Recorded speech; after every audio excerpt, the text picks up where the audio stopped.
It's not that we don't have enough time. We simply choose to use our time for something else.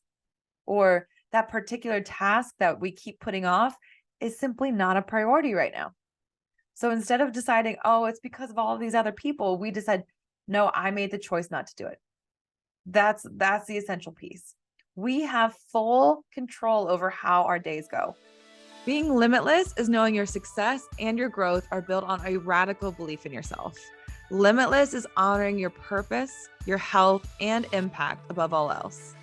Limitless is never playing small, because the more alive you feel in your life, the more growth and success you attract. Hi, my name is Jamie Ratermann, and I am a holistic business coach, meaning I am just as invested in growing your health as I am in growing your wealth. With 11 plus years in brand and social media marketing, I help rebellious entrepreneurs master marketing, embody leadership, and say fuck it to the hustle. This show is here to encourage you to become more radically aware of your self-imposed limits, to break free of your shoulds, and to expand your brand into a movement led by you. Hello, lovelies. Welcome to another episode of the Limitless Podcast. I am excited to chat today. It is something that is a topic I love to talk about just because it makes such a big difference in the way in which you see this. But, we're entering into a new season, sadly. Maybe for anyone who loves summer, maybe you're feeling that pull of like, I don't want it to be over. But I officially in the last week and have seen mentions of pumpkins, mentions of the fall. I feel like people love to talk about Harry Potter as soon as anything related to the fall is coming up. So the seasons are changing. So whenever I enter into a new season, especially the fall, we have that back to school energy. I always find myself adjusting the way I approach my time. So as a key factor in what it really means to create a successful business as an entrepreneur, time management is a topic that we never stop talking about. It's something that we're always trying to harness a new way of doing it. Now, you can absolutely revisit episode 47. I give a lot of the ways in which I build time management systems for success. So knowing that the routines and rituals are a big part of it. But sometimes I have a bit of a limit with, or a block for some of the clients whenever we're talking about calendar blocking or different ways to really harness the way in which you decide what to do every day. There's usually a mindset block before we even get started. And that's what this episode is about. Today is talking about what gets in the way from you getting to your best focus, your best time and energy in general as an entrepreneur. So truly, the way we see time affects what we can get done and how quickly we grow as a business. So I'm going to reference two books during this episode because they both are really fantastic. But the first one is The Big Leap by Gay Hendricks. I've read it. I really only read it once because I really understood the concept. But one thing that people really don't talk about, because The Big Leap, everyone loves to talk about the zone of genius, which great. I love it. But the something that I found to be kind of radical in that book was the concept of Einstein time. So Einstein time is something that absolutely flips the way we see time and allows us to see it as more abundance and something that we have more control over. So I encourage you to go in to read. I believe it starts on chapter 6 because I will go back to that. I have it as an ebook for myself, but I encourage you to go to the book and get a full solid understanding of what Einstein time is and why it matters. But it essentially, or the way in which I see it, is this huge mindset shift. So instead of seeing time and space as things that we never have enough of, which we all know that even if we aren't saying it now, we've thought about it before, that I don't have enough time to do that.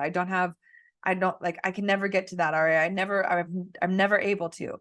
This is going against that. So this is for all of you who, in general, maybe these phrases come up. I don't have time to create content.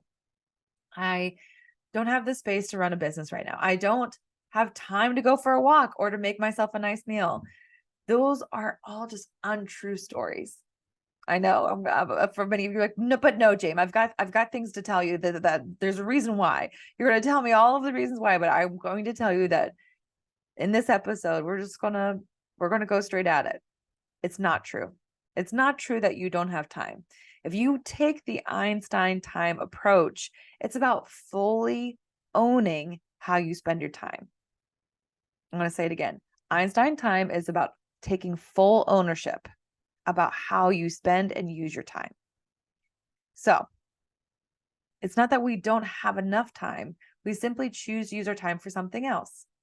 Or that particular task that we keep putting off is simply not a priority right now. So instead of deciding, oh, it's because of all these other people, we decide, no, I made the choice not to do it. That's the essential piece. We have full control over how our days go.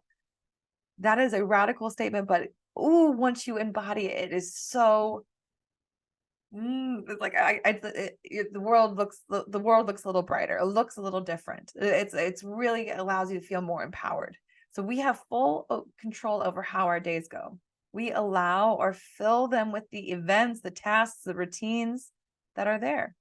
We decide. While I want to please tell you to revisit episode 47 of Limitless to truly look at how you can design your week.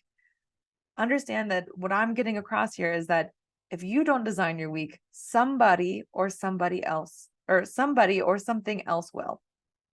Today, though, is the mindset piece that gets in the way of fully embracing that we have control over our time. Today, I'm going to share the 3 essential mindset shifts that helped me free myself of some time myths and really embody this idea of Einstein time, that we have full control over the way in which we use our time. And it is abundant. We have all the time in the world to build the things that we love. So as I've built routines around these, the concept of owning my time has become easier. So these mindset shifts are the ways in which once I embodied each one of them, I was able to be like, oh, okay, I do have full control. I'm able to release some BS that we've decided is truth that isn't true at all. So let me just start at the top here. The first time myth is I have to. Baked into this myth is a time punishment or unnecessary pressure. So the idea, I have to get this done today. I have to do this first. I have to work through lunch. Saying this phrase on a regular basis is punishment, is pressure. So consider the last time you felt really heavy about your to-do list. There was this invisible pressure being applied that you have to do all of these tasks to be productive, to be impressive, to be enough, or even further, to feel worthy. At the end of the day, these are exterior limits that we've all learned through school, society as a whole, and it's time to break them. So to combat the I have to or the shoulds, I instead want you to consider the invincible power of choice. I had to emphasize it. It's invincible, the invincible power of choice. By choosing how you'd like your week to look, using time blocks, you are creating your business and life by design. You design it, right? You are the designer of your life. You are the source of everything you want. Because if you don't do something, somebody else will decide what goes in that time slot. So you get to create these rules. When the have to mindset, right, rules your day, your hour by hour is allowing your power to be a function of other people's choices, not yours. So starting making this change by simply using the phrase, I choose to. It's the truth more than I have to ever was.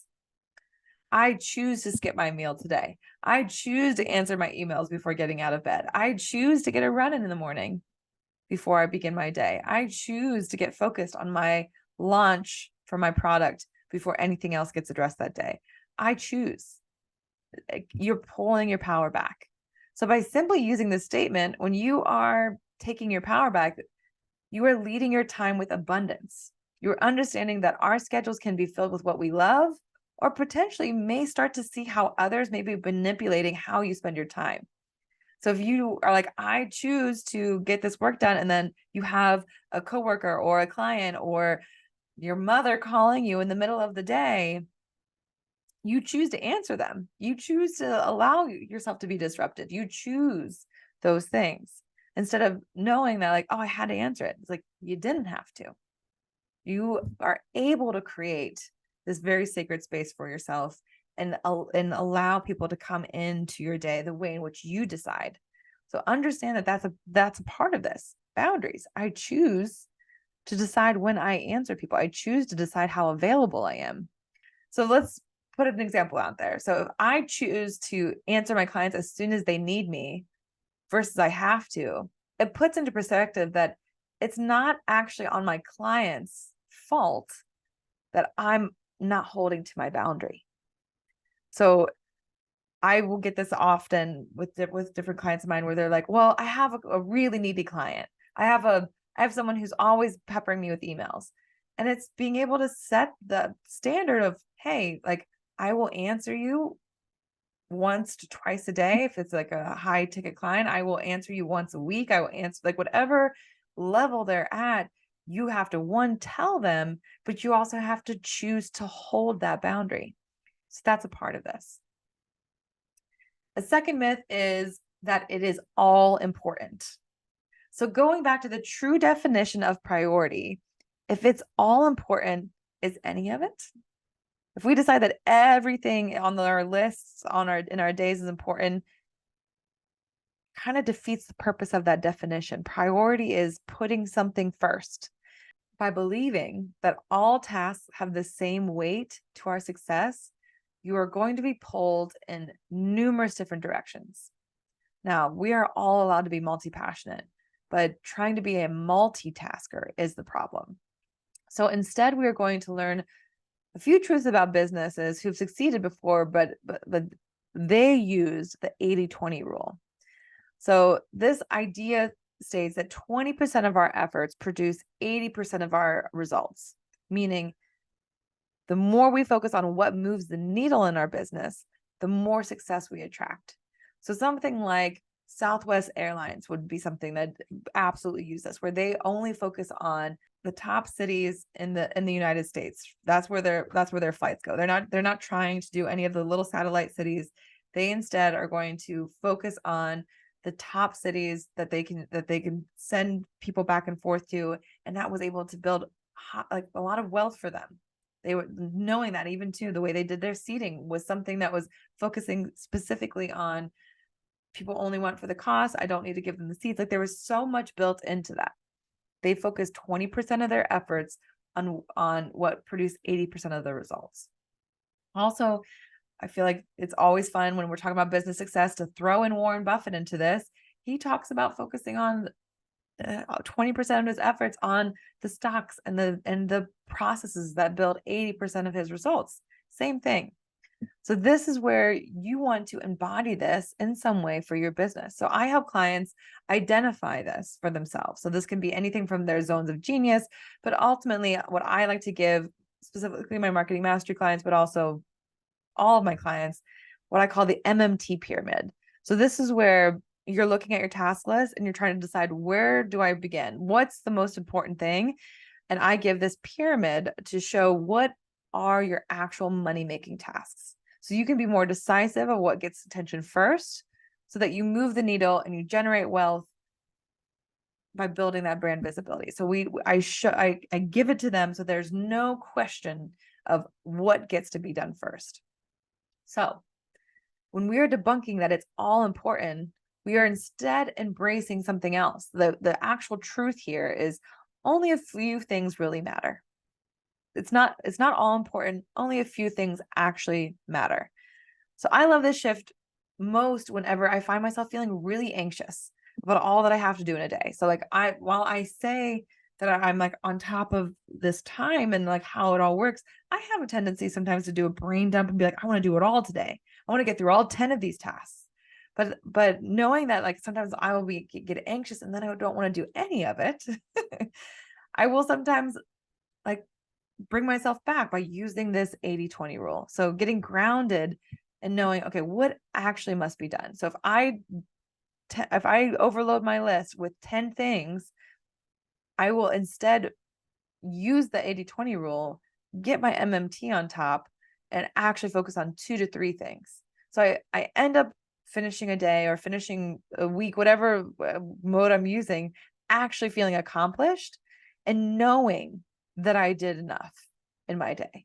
So really applying that only a few things really matter really handles this idea that I don't do enough. No, I do enough. I do enough because I focus on what actually creates the results. The last one, or the last myth I want to debunk with you, is I can do both. This particular saying. This last time myth is for those who are still holding on to this idea that they can do it all the time. You've heard the first two myths and still decided, yeah, I know, James, I know that I should say I choose to instead. I know that only a few things really matter, but I'm actually pretty much amazing. I'm a genius and I can do more than anyone else. I'm more productive than anybody else. Like you're like kind of spitting in and you're like, no, you think you know me, but I'm better than most. And I want to tell you, you are brilliant. Every single one of you listening to this podcast, you are absolutely fucking brilliant. But let me be clear. When you decide that you can do both, you are making a trade-off instead of truly using your time to the best of your ability. This myth actually comes up when you tend to be somebody who overpromises. So by saying that you can hit, let's say, numerous deadlines or continuously add more to your to-do list in the moment, you are setting yourself up for overwhelm and burnout. So consider this. If you promise a client a 24-hour turnaround and you believe that you're going to create all of your content for the week that was already on your schedule, let me tell you something isn't going to be done. Something's just not going to happen. So one or both either falls to the wayside. So the trade-off here is that you either miss the deadline to yourself about creating your content or you miss one to your client. So the best way to combat this myth is to become highly aware certain repeated tasks actually take and model your client response or weekly task planning after it. So I've mentioned this on the podcast before. I love to use Sunsama to help me understand how I use my time. And I'll make sure to include that in the show notes so that you can get a good grasp.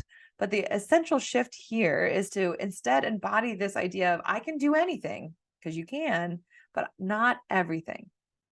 Like I love to say this even too, like for the even the other sense of like for women, like I can have everything I want, but the idea is like I can have everything, but not all at once. This is being able to, I can do anything, but not everything.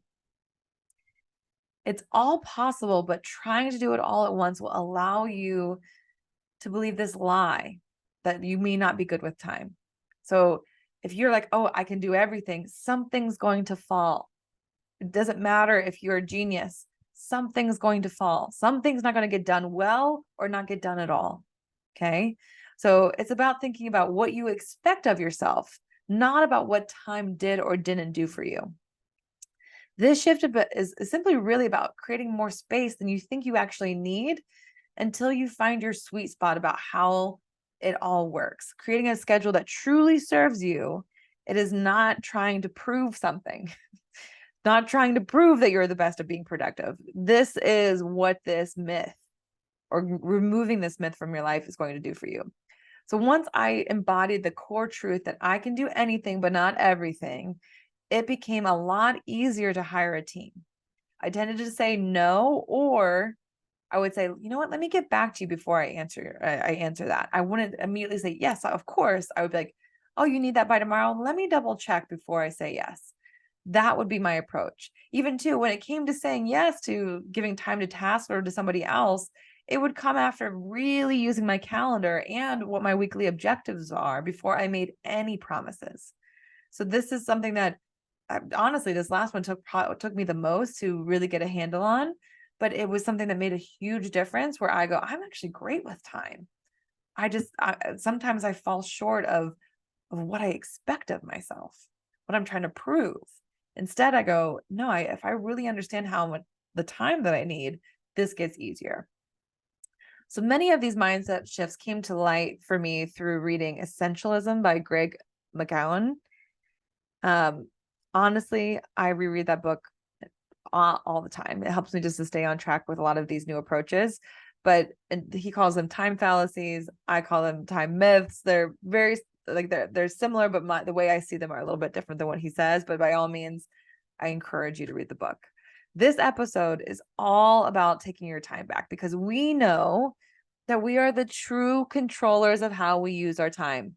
Of course, there are systems to support you, but these 3 essential mindset shifts are about living within that energy of how you can start to see time differently today. So start today by finding out which of these myths you are allowing to cloud your time. So do you tend to say, I have to, or it's all important, or I can do both? Or maybe you're like, James, I have a problem. I have a little bit of all 3. Start by choosing one. Start by going, okay, you know what? Instead of I have to, I'm going to say I choose to. We'll start with one of them this week and see how the more you make the shift, the more you start to just, one, feel different about time, but also may make better scheduling decisions, better decisions for what's going to serve you. So see how you use your time differently when you start framing with I choose to, or only a few things are truly important, or I can do anything, but not everything. So let me know how it's going. I want you to know that this time management, energy shifts, all of these things are something that it's best to do in community. So share with me.